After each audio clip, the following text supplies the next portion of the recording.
எப்படி இவருக்கு cut out வைப்பாங்கன்னு நான் ஆச்சரியப்படுறேன். ஏன்னா இவரே கட் அவுட் மாதிரி இருக்காரு. இவ்வளோ ஒரு கம்பீரமான ஒரு கதாநாயகன் தமிழ் சினிமா கிடச்சிருக்காரு. ரொம்ப சந்தோஷமா இருக்கு. வளர்ந்து வாங்க. ரமணா 2 எடுப்போம். திருப்பியும் வந்து நம்ம கேப்டனை வந்து நம்ம காட்டுவோம்.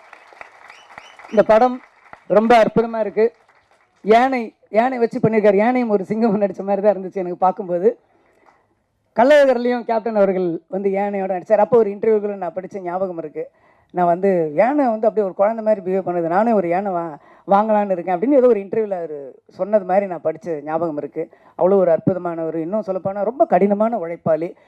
சேலத்திலேருந்து ஒரு இதுலேயும் நான் பத்திரிகையில் படித்தேன். சேலத்திலேருந்து ஊட்டிக்கு பைக்லேயே ஷூட்டிங்க்கு போனார் அப்படின்லாம் நான் படிச்சிருக்கேன். அவ்வளோ கடுமையான உழைப்பாளி.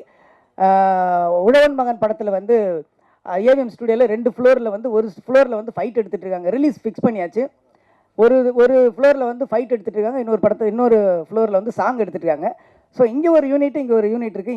இங்கே ஃபைட் பண்ணுறாரு, அங்கே போய் சாங் நடிச்சிட்டு வர்றாரு. 2 பேர் மாற்றி ஒரு 4-5 டேஸ் கூட நடித்தவங்க ராதா இவங்க எல்லாமே மயங்கி விழுந்துட்டாங்களாம். அப்போவும் ஹார்ட் ஒர்க் பண்ண ஒரு அற்புதமான ஒரு கேப்டன் வந்து எல்லாத்துலேயுமே ஒரு 100 மார்க் வாங்கினவர். உழைப்புலையும் சரி. நீங்கள் வந்து கேப்டனை வந்து வீட்டில் பார்த்துருப்பீங்க, நாங்கள் பக்கத்தில் செட்லேயே பார்த்துருக்கோம். அவர் அளவுக்கு நீங்களும் கடினமாக உழைக்கணும். அதே அளவுக்கு புகழ் கொடுக்கறதுக்கு தமிழ் மக்களும் ரெடியாக இருக்காங்க. எல்லாரும் அவருக்கு வாழ்த்துக்களை சொல்லணும். நீங்களும் இந்த படம் மிகப்பெரிய வெற்றி அடையணும்.